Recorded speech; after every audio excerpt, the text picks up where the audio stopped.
Hello everybody and welcome back. We're going to continue on with the 2014 Canadian Senior Mathematics Contest.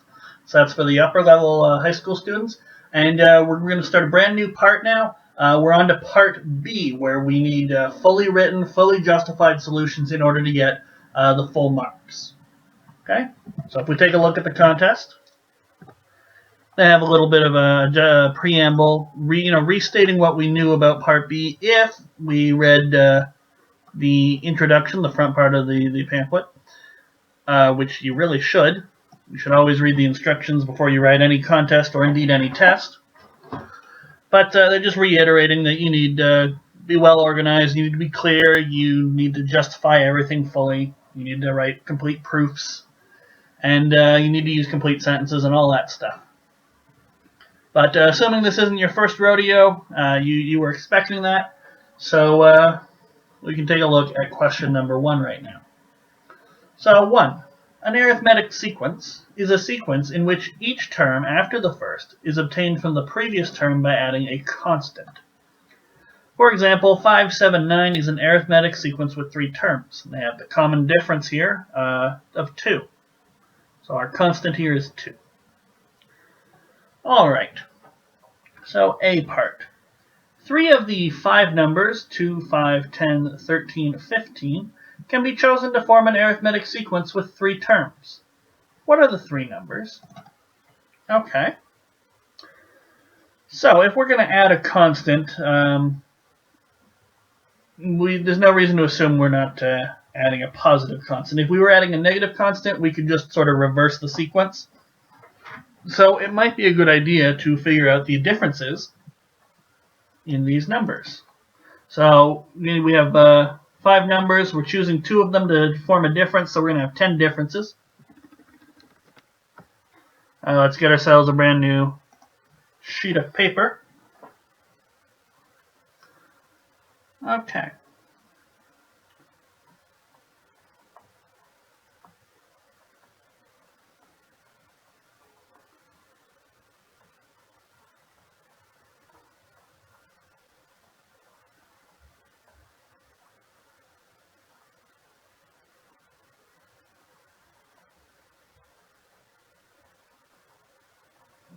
So what were those numbers? 2, 5, 10, 13, and 15. 2, 5, 10, 13, and 15.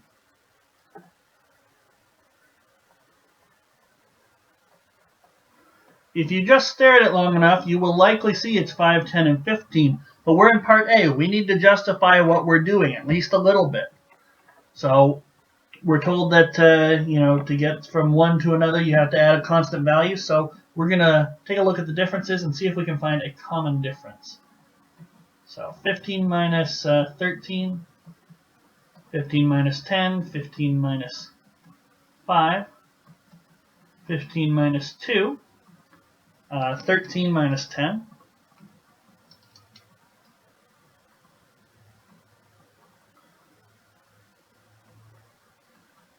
13 minus 5, 13 minus 2, 10 minus 5, 10 minus 2, and 5 minus 2. That's going to be 2, that's going to be 5, it's going to be 10, that's going to be 13, 3, 8, 11, 5, 8, and 3. So let's look for values that are repeated. We'll use yellow. So this value, and there's no 2 later actually.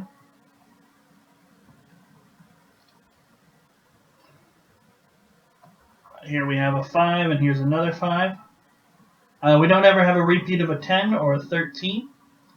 We do have multiple 3s and multiple 8s.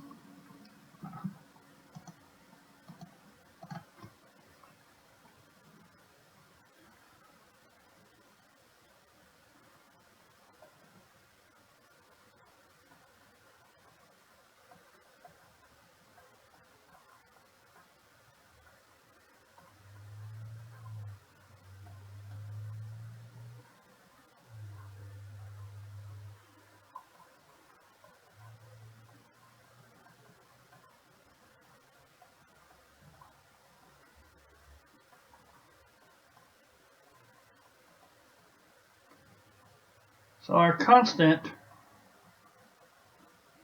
could be, well, we could have 5, 3, or 8.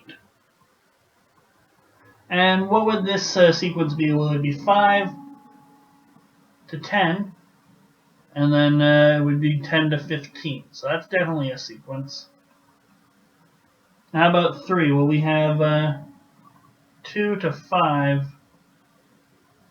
but then we'd have 10 to 13. No, that's not going to work. And 2 to 10, and then 5 to 13, absolutely not going to work. So 5, 10, 15.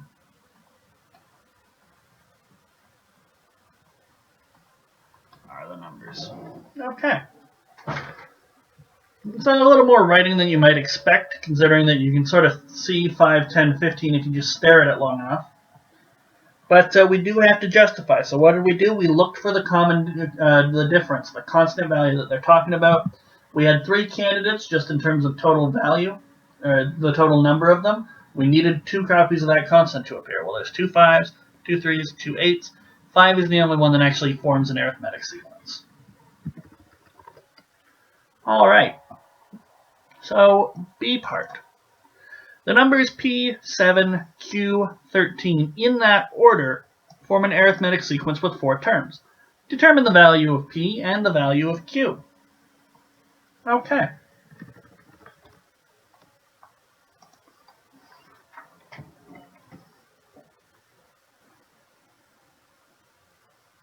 So we have P, we have 7, we have Q, and we have 13.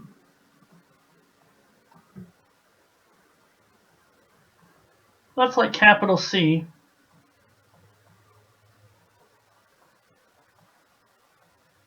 be our constant. Then P plus C is 7. 7 plus C is Q. And Q plus C is 13.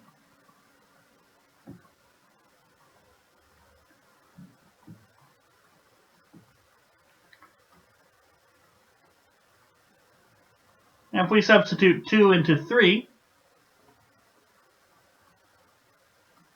we see 7 plus C is 13. Rearranging, we would get 2C is 13 minus 7, 6. So C is equal to 3.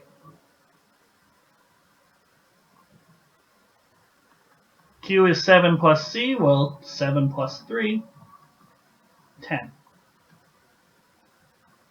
And P is, if we rearrange a 1, we get P is 7 minus C. That's 7 minus 3, that's 4. So P is 4 and Q is 10. And I think that's all we're asked for. Determine the value of P and the value of Q. There we go. Alright, C part. The numbers A, B, C, and A plus 21 in that order form an arithmetic sequence with 4 terms. Determine the value of C minus A. Okay. Well, we can approach it almost the exact same way. A, B, C, and then A plus 21. We're not going to use capital C just because they have a C in the question, and C and capital C don't look different enough. So let D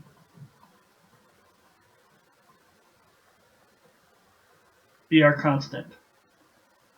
Well, then A plus D is equal to B. B plus D is equal to C. And C plus D is equal to A plus 21. You draw these 1, 2, and 3. Okay. So we sub 1 into 2. We see A plus 2D is equal to C. And that tells us that if we rearrange, C minus a is 2d. So all we need to do is figure out what d is, and we're home free. We'll call this equation 4. So if we sub 4 into 3, we get a plus 3d is a plus 21. So 3d is 21, and that tells us that d is 7.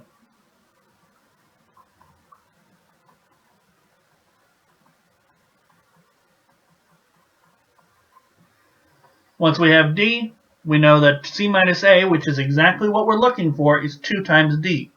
Well, 2 times 7 is 14. We don't even need a calculator for that one. So we have our desired value. Okay. Well, so we're moving right along. It turns out A actually seemed to be the most writing intensive one. D part. The numbers y minus 6, 2y plus 3, and y squared plus 2, in that order, form an arithmetic sequence with 3 terms. Determine all possible values of y. Okay.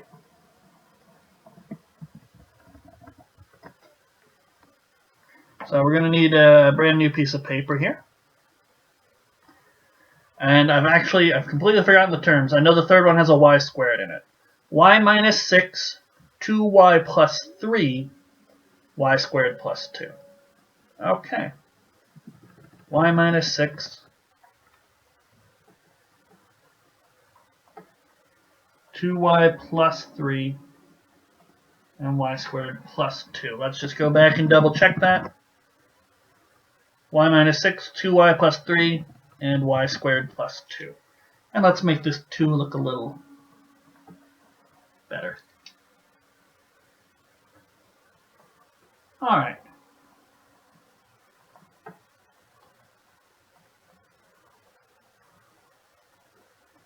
So let e be the constant value. We know this is an arithmetic sequence, so each pair of successive terms are going to differ by e. So y minus 6 plus e, well, that's going to be 2y plus 3. 2y plus 3 plus e, that's going to be y squared plus 2.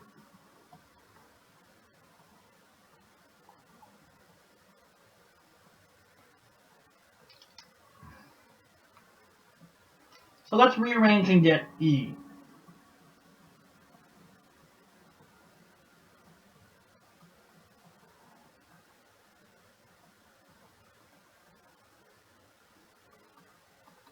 E is 2y plus 3 minus y minus 6. 2y plus 3 minus y, and then minus a negative 6 is a positive 6. So that's going to be y plus 9.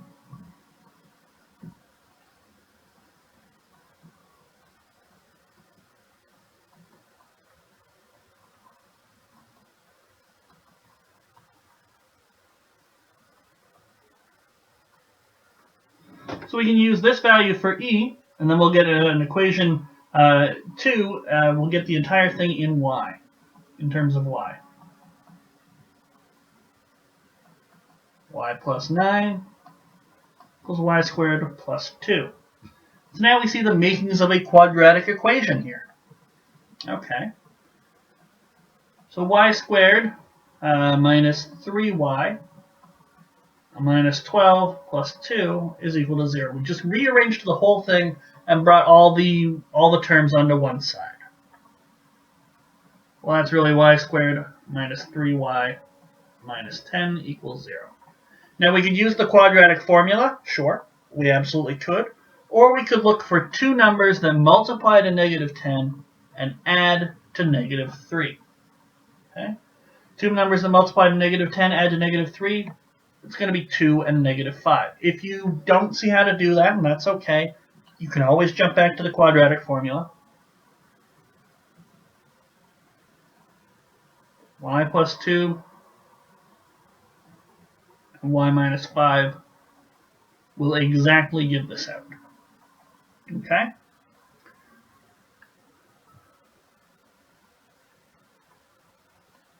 So either y is negative 2, making this factor 0, or y is 5, making the second factor 0. Alright, and we were asked all possible values of y. Determine all possible values of y. Fantastic. We could even go back and check. Alright, we're going to box our final answer. But if we plug in y is negative 2, we get a sequence negative 8, negative 1, and 4. Something doesn't seem quite right. That's a difference of 7, whereas the other one is not a difference of 7. How about y equals 5? Does that one work? 5 would give us negative 1, and then we'd have 13, and then we'd have 27. So that definitely works. Common difference of 14 there. So what am I missing? Negative 2 minus 6 is 8. And negative 2 squared, that's 4 plus 2, so this should be 6, and it is. Okay.